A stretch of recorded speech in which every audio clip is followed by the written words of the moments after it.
नमस्कार। मैं अशोक कोडभरे आप सब लोगों का कोडभरे क्लासेस में स्वागत करता हूं।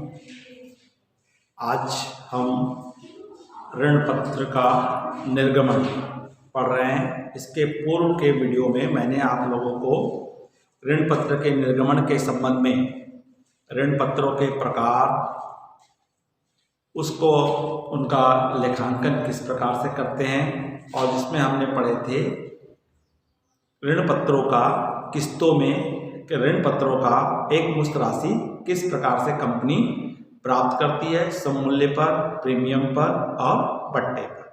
आज हम इस वीडियो के माध्यम से मैं आपको बताने जा रहा हूं कि हम आज पढ़ रहे हैं ऋण पत्रों का निर्गमन, जिसमें हम देखेंगे कि किस्तों में कंपनी ऋण पत्रों का निर्गमन किस प्रकार करती है, क्या क्या एंट्रियां पास करती है। तो यहाँ पर हम ऋण पत्र निर्गमन करने जा रहे हैं। मान लीजिए हमने यहाँ पे 1000 ऋण पत्र इशू कर रहे हैं, 1000 ऋण पत्र, और कंपनी इन ऋण पत्रों को 3 इंस्टॉलमेंट में मंगा रही है। आवेदन पर ऑन एप्लीकेशन 30 रुपए, आवंटन पर ऑन अलॉटमेंट 20 रुपए, प्रथम याचना पर ऑन फर्स्ट कॉल 30 रुपए और द्वितीय याचना पर ऑन सेकंड कॉल 20 रुपीज। कुल मिलाकर के 100 रुपया कंपनी क्या कर रही है, आपसे मांग रही है। वो एक इंस्टॉलमेंट में ना मांग करके 4 किस्तों में पैसा आपसे प्राप्त कर रही है। तो इसकी हम किस प्रकार से एंट्री करेंगे। तो पहली हमारी एंट्रीज होती है आपकी आवेदन प्राप्त होने पर। आवेदन प्राप्त होने पर, तो आवेदन प्राप्त होने पर हमारी एंट्रीज होती है बैंक लेखा डीआर, डिबेंचर एप्लीकेशन अकाउंट, और आपको 1000 से 30 रुपए का गुणा करेंगे तो 30,000 रुपए हमको आवेदन का प्राप्त होगा। दूसरा होता है आवेदन की राशि को ऋण खाते में, ऋण पत्र लेखे में हस्तांतरित करने पर या अंतरिम करने पर, ट्रांसफर करने पर। तो इसकी एंट्री होती है डिबेंचर एप्लीकेशन अकाउंट डीआर। तो अब यहाँ पे आपको डिबेंचर लेखा लिखा जाता है। हर डिबेंचर के सामने में आपका परसेंटेज लिखा रहता है, 10%, 12%, 15%। तो ये बताता है कि आपने कितने प्रतिशत वाले ऋण पत्र मार्केट में लाए हैं। तो उसके लिए हम एंट्री करेंगे तो 10% है तो 10%, तो 10% डिबेंचर अकाउंट, 10% डिबेंचर अकाउंट, और अमाउंट आपकी 30,000 रुपए ट्रांसफर होगा। तो जहां पे आप लोगों ने शेयर पढ़े थे, तो शेयर में जहां जहां शेयर कैपिटल अकाउंट लिखा जाता है वहां पे केवल क्या डाल देते हैं, अपन डिबेंचर अकाउंट लिख देते हैं। तीसरी एंट्री हमारी होती है आवंटन की राशि देय होने पर। आवंटन की राशि देय होने पर, तो इसकी जब एंट्री करेंगे हमारी एंट्री क्या हो जाएगी, debenture allotment account DR to debenture to 10% debenture account. और यहाँ पे आपको जो राशि डिबेंचर के 20 रुपए के हिसाब से है, तो 20,000 रुपए आप 1000 करोगे तो 20 रुपए इंटू 1000 करोगे तो आपका कितना आएगा, 20,000 रुपए। तीसरी हमारी एंट्रीज होती है आपकी, यहाँ पर थर्ड एंट्री करेंगे आपकी आवंटन की राशि प्राप्त होने पर। आवंटन की राशि प्राप्त होने पर, तो जब आवंटन की राशि प्राप्त होगी तो आपके पास पैसा आएगा, तो उस समय क्या एंट्री बन जाएगी, bank account DR to debenture allotment और आपको कितना मिलेगा 20,000।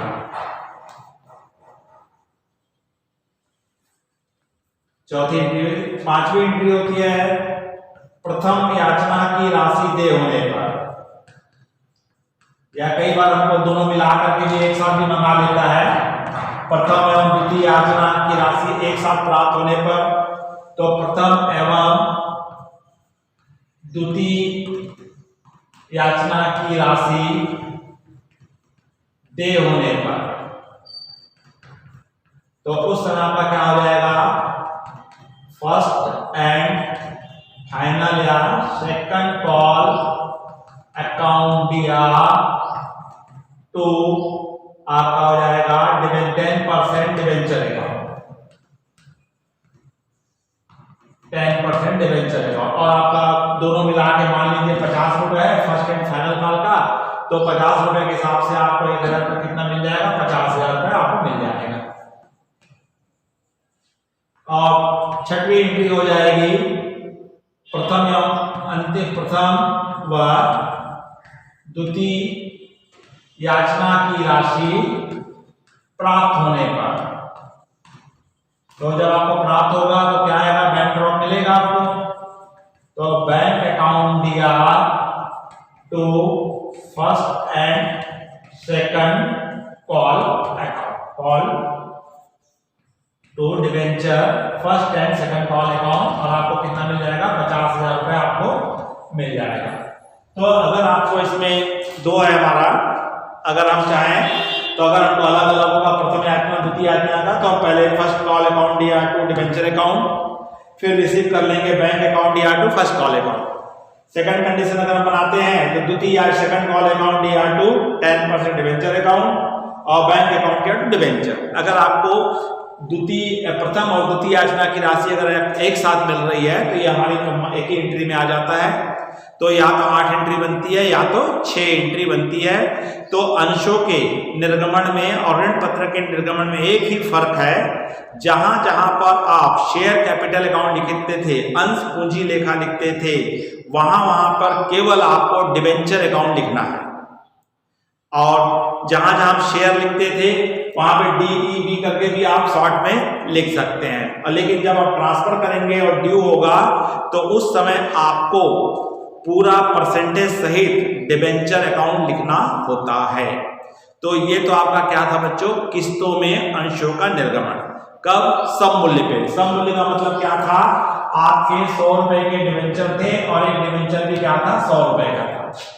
कई बार कंपनी क्या करती है, 100 रुपए के डिवेंचर को 125 रुपए में इश्यू कर रही है। कितने में इश्यू कर रही है, 125 रुपए में, क्योंकि यहाँ पे कंपनी की पोजीशन गुडविल अच्छी है, तो कंपनी अपने गुडविल का लाभ उठाना चाहती है और अपने अंशों को, अपने डिवेंचर्स को मूल्य के तुलना में ज्यादा मूल्य में इश्यू करती है। तब ऐसी स्थिति को प्रीमियम में ऋण पत्रों का निर्गमन कहा जाता है। तो उस समय आपके पहले एंट्री में कोई फर्क नहीं पड़ेगा, आपकी ये एंट्री सेम होगी, रिसीव की एंट्री सेम होगी, इस एंट्री में आपको चेंज करना पड़ेगा।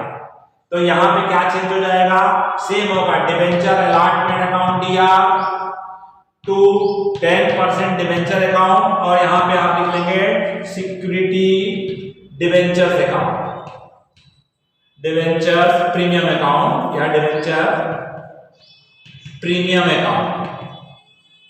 तो प्रीमियम अकाउंट का आपको कितना पैसा मिल जाएगा, एक्स्ट्रा मिलेगा आपको। तो कितना एक्स्ट्रा था, 25 रुपए आपको एक्स्ट्रा मिलेगा। तो यहां पर आपको धन 25 रुपए मिलेगा, तो ये यहाँ पे आपका 25 रुपए एक्स्ट्रा आ जाएगा, मतलब आपको 45 रुपीज मिलेगा। तो यहाँ पे आपको 45 इंटू 1 करेंगे तो 4,50,000 अपने आपका आएगा 4,50,000, सॉरी। तो यहाँ पे हमारे कितने थे, 45 से करोगे तो 45,000 रुपए। तो आपको कितना मिलेगा, 45,000 रुपए ड्यू हो रहा है, जिसमें से डिवेंचर 20 रुपए का था, तो 20,000 रुपए डिवेंचर का है और 25,000 रुपए किस चीज का है, प्रीमियम का है। और यहाँ पे आपको जब राशि मिलेगी, आवंटन की राशि प्रीमियम सहित प्राप्त होने पर, प्रीमियम सहित प्राप्त होने पर, तो यहाँ पे जो आपको मिला है, कितना मिला था यहाँ पे आपको 45,000 रुपए आपको एक साथ प्रीमियम सहित मिलेगा। तो यहाँ पर हमारी एंट्री होगी 45,000। तो जब प्रीमियम के साथ आप निर्गमित करेंगे तो हमेशा जो एक्स्ट्रा पैसा आपको है, जिस प्रकार अंश पत्रों में भी हमको एक्स्ट्रा पैसा कब मिलता था, आवंटन के साथ मिलता था, ठीक उसी प्रकार यहाँ भी आपको एक्स्ट्रा जो राशि होगी प्रीमियम पर अगर हम इशू कर रहे हैं 125 रुपए में इशू कर रहे हैं तो 20 रुपए हमको एक्स्ट्रा हमको कहाँ मिलने वाला है, 25 रुपए आपको अलॉटमेंट के ड्यू में लिखेंगे, share debenture security debenture premium account को क्रेडिट करोगे और रिसीव करते समय आपको पैसा मिलेगा विद प्रीमियम पैसा प्राप्त होगा। अब इसी को हम किसमें इशू करते हैं, बट्टे में इशू करते हैं। किसमें इशू किया जाता है, बट्टे पर निर्गमन। तो जब बट्टे में निर्गमन करोगे तो 100 रुपए के ऋण पत्र को आपने 90 रुपए में दिए हो। कितने में दिए हो, 100 रुपए के आपने ऋण पत्रों को 90 रुपए में इशू किए, 10 रुपए बट्टे पे। हाँ, यहाँ पे विशेष ध्यान दीजिएगा कि अंशों पर बट्टे का निर्गमन नए नियम के तहत है ना, जो हमारे कंपनी अधिनियम में 2013 में परिवर्तन हुआ है, उस परिवर्तन के हिसाब से अंशों को निर्गमन करते समय कंपनी अपने ऋण पत्रों को बट्टे, अपने अंश पत्रों को बट्टे पे निर्गमित नहीं कर सकती है। ऐसा कोई कंपनी पब्लिक के में इशू करती है तो उसको क्या माना गया है, दंडनीय अपराध माना गया है और आपको फाइन भी हो सकता है और सजा भी हो सकती है उस कंपनी के अधिकारी को। लेकिन ऋण पत्रों को निर्गमन बट्टे पे करने का कंपनी को अधिकार है। कंपनी अपने ऋण पत्रों को बट्टे पे निर्गमित कर सकती है। इसलिए ऋण पत्रों में अंशों का निर्गमन, ऋण पत्रों का निर्गमन किसमें किया जाता है, बट्टे पे किया जाता है। जब बट्टे पे करेंगे तो यहां भी आपको पहले 2 एंट्री में कोई इफेक्ट नहीं पड़ेगा। आपका कहां इफेक्ट पड़ेगा, अलॉटमेंट में पड़ेगा। और अलॉटमेंट में कहां पड़ेगा प्रभाव, इसको भी देख लीजिए आप। तो यहां पे हम जब लिखेंगे तो आपको क्या लिखना है, डिवेंचर अलॉटमेंट अकाउंट दिया, debenture discount, discount on issue भी बोलते हैं, इशू अकाउंट दिया टू 10% डिवेंचर, आपका 10% डिवेंचर अकाउंट। तो यहां पे आपका टोटल 20 रुपए मिलना था, मतलब 20,000 मिलना था, 10 रुपए कम मिल रहा है तो 10,000 रुपए का आपको क्या हो जाएगा, लॉस हो जाएगा और आपको मात्र कितना मिलेगा, 10,000 रुपए अलॉटमेंट का मिलेगा। क्योंकि अलॉटमेंट का हमारा 20 रुपया था, तो जब बट्टे पे हम इशू करेंगे 90 रुपए में बेचेगा तो 30 रुपए हमारा एप्लीकेशन का है, 10 रुपया आपका बट्टे का होगा, अलॉटमेंट का होगा, 30 रुपए इसमें होगा, इसी में 10 रुपए को क्या कर देगा, माइनस कर देगा। 20 रुपए था तो उस 20 रुपए में से 10 रुपए काट के आपको कितना देगा, 10 रुपए देगा।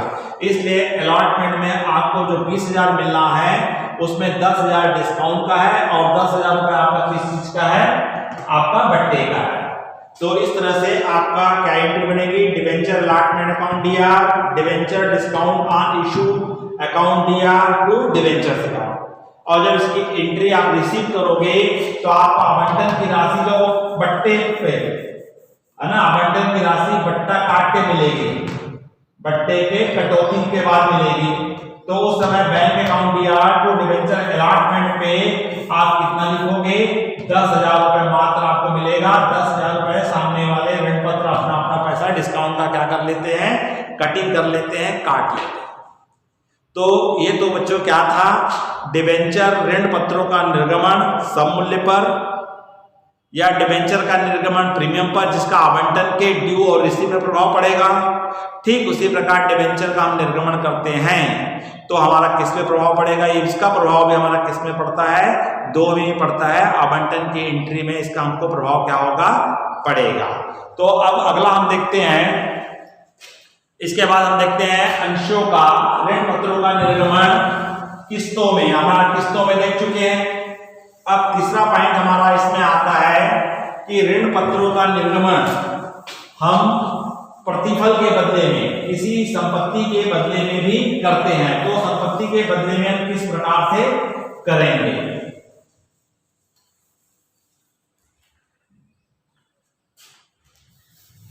तो यहां पे हमारा सबसे पहले हमारा प्रभाव पड़ता है ऋण पत्रों का किस्तों में निर्गमन के बदले में क्या आ जाएगा, प्रतिफल के बदले, प्रतिफल के बदले, या इसको हम क्रय मूल्य के बदले भी कहते हैं, और on considerations value, on considerations value. तो प्रतिफल के बदले में किस प्रकार से होगा, तो सबसे पहले यहां पे मान लीजिए हमने एक संपत्ति खरीदी, संपत्ति या मशीन है, भवन है, व्यापार का क्रय करते हैं, मशीन का क्रय करने पर, मशीन का क्रय करने पर। तो सबसे पहले आपको एंट्री बनेगी, आप मशीन खरीद रहे हो तो एंट्री क्या बनेगी, मशीन अकाउंट या to vendors company account, vendors company account, विक्रेता कंपनी लेखे से, जो कंपनी ने माल को बेची है उसके लेखे से करेंगे। और आपने मान लीजिए यहाँ पे 75,000 रुपए की हमने मशीन खरीदे हैं, कितने रुपए की मशीन खरीदे हैं, 75,000 रुपए की मशीन खरीदे हैं। अब यहाँ पर हमें विक्रेता को नगद भुगतान करने का है, हमारे पास पैसा नहीं है, हमने विक्रेता के सामने एक ऑफर रखे हैं कि आप अगर चाहें तो हमारे ऋण पत्रों को इस मशीन के क्रय मूल्य के बदले में आप ले सकते हो। और सामने वाला विक्रेता कंपनी, मशीन बेचने वाला एक बार में एग्री हो गया, ठीक है मुझे मंजूर है आपके ऋण पत्र लेने के लिए। तो ऐसी स्थिति में हम क्या करते हैं, विक्रेता को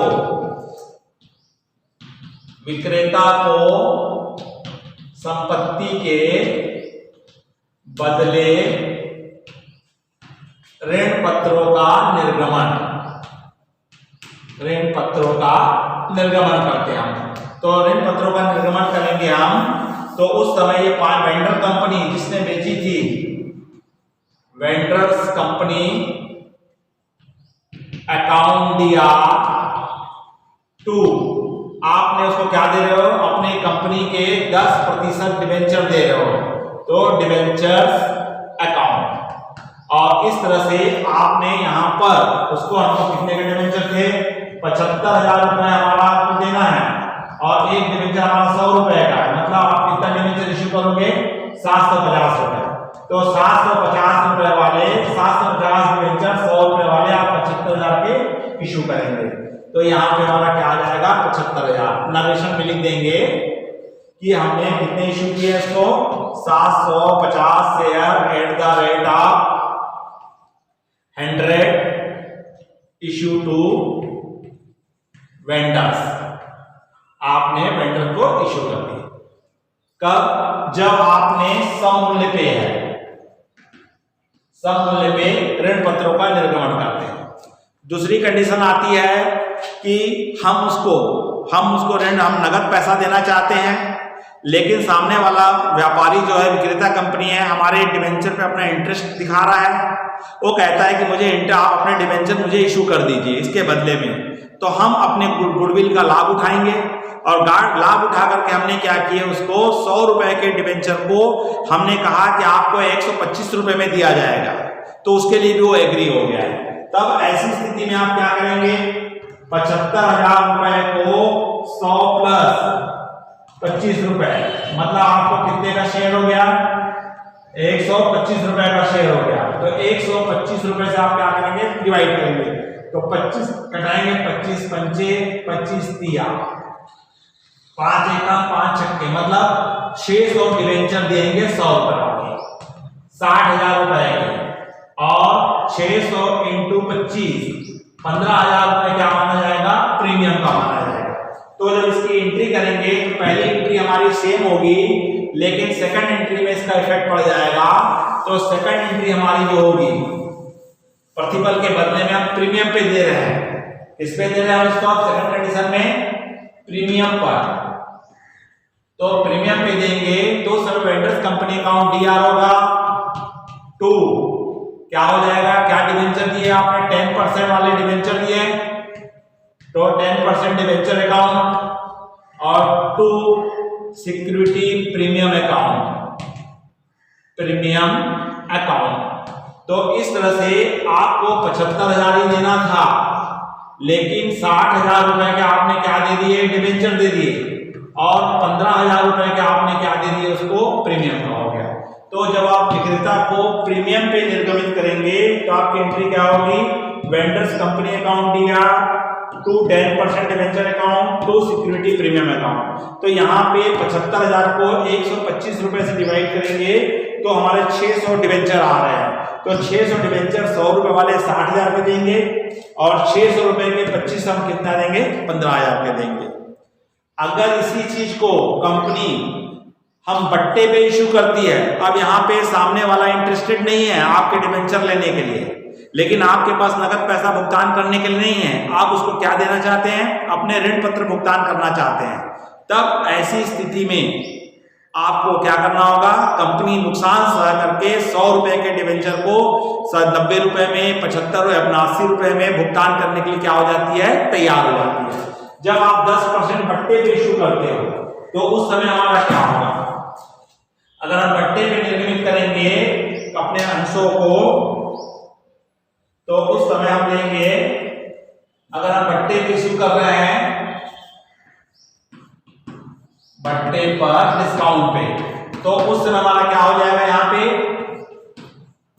डिस्काउंट पे, तो उस समय हमारी एंट्री जो होती है ये चेंज हो जाएगी, और इसके बदले में हमारा थोड़ा चेंजेस होगा, और वैल्यूएशन भी हम करेंगे। तो 100 रुपए का डिबेंचर है तो 10 रुपए आप माइनस कर दीजिए, कितने का पड़ा है डिबेंचर, 90 रुपए का हो गया। तो अब यहाँ पे हम क्या करेंगे, कितने रुपए को, 75,000 रुपए को 90 रुपए से डिवाइड करेंगे, एक जीरो कटा, एक जीरो कटा, आप 7500 को 9 से डिवाइड कर दीजिए, तो आपका 9 अट्ठे क्या होता है, 72 होता है, 9 8 72, 3 आया, 9 तिया 27 आएगा, 27 आएगा, 3 आएगा, फिर जीरो को आपने उतार दिए तो क्या जाएगा, 3 जाएगा। तो इस तरह से आपको क्या जाएगा, 3.333 जाते रहेगा, मतलब इसका मतलब राउंड फिगर में हम ले तो उसको 833 अंश, 833 डिबेंचर हमको क्या करना होगा, उसको इशू करना होगा। तो एक डिबेंचर हमारा कितने का होता है, 100 रुपए का होता है, तो एक डिबेंचर हमारा क्या है, 100 रुपए का है। तो यहाँ पे हम क्या करेंगे, 833 इंटू 100, तो हमको 83,300 के डिबेंचर देने होंगे, जबकि हमको वेंडर को देना कितना था, 75,000। तो यहाँ पे आ जाएगा discount on issue of debenture account दिया, और 2 हो जाएगा आपका 10% डिबेंचर अकाउंट। और इस तरह से आपके पास से डिबेंचर जाएंगे कितने के, 83,300 के। अब इसमें आपका 75,000 रुपए उसका था, तो बच गया कितना, 300 और 1, तो 75,000 आप माइनस करेंगे तो आपका क्या आएगा, 003, 13 में से 5 गया 8, तो 8,300 रुपए के ज्यादा डिबेंचर जो दिए गए हैं उसको यहाँ पे क्या मान लिया जाता है, कंपनी ये मानती है कि 8,300 रुपए को क्या हो रहा है, लॉस हो रहा है, क्योंकि फ्यूचर में तुमको पूरा उसको कितना देना पड़ेगा, 83,300 वापस करना पड़ेगा, इस पे इंटरेस्ट देना पड़ेगा। तो इस तरह से बच्चों यहाँ पे ऋण पत्रों का निर्गमन 3 उद्देश्य से किया जाता है, लमसम अमाउंट जो पहले वीडियो में देखे थे आपने, दूसरा हमारा किस्तों में होता है, और तीसरा हमारा किस में होता है, आपका बट्टे पे होता है। तो इस तरह से हमारे ऋण पत्रों का कंपनी क्या करती है, निर्गमन करती है। और इस वर्ष के सिलेबस में सीजी में, सीबीएसई में ऋण पत्रों का है ना, ऋण पत्रों का शोधन उसको रिडेम्पशन, डिबेंचर ऑफ रिडेम्पशन को इस साल लैप्स कर दिया गया है कोरोना की वजह से, इसलिए आपको जो क्वेश्चंस आने वाले हैं एग्जाम में, बोर्ड में जो पूछे जाएंगे, ऋण पत्रों का निर्गमन तक ही आने का है। तो बच्चों अगर ये वीडियो अच्छा लगा होगा तो लाइक कीजिए, और अपने अधिक से अधिक मित्रों और साथियों को शेयर कीजिए, और अगर आप इस चैनल में नए हैं और आपने सब्सक्राइब नहीं किया है तो आप इस चैनल को सब्सक्राइब कर दीजिए। आप लोगों का बहुत बहुत धन्यवाद जो आप लोगों ने अंत तक वीडियो को देखा है। नमस्कार।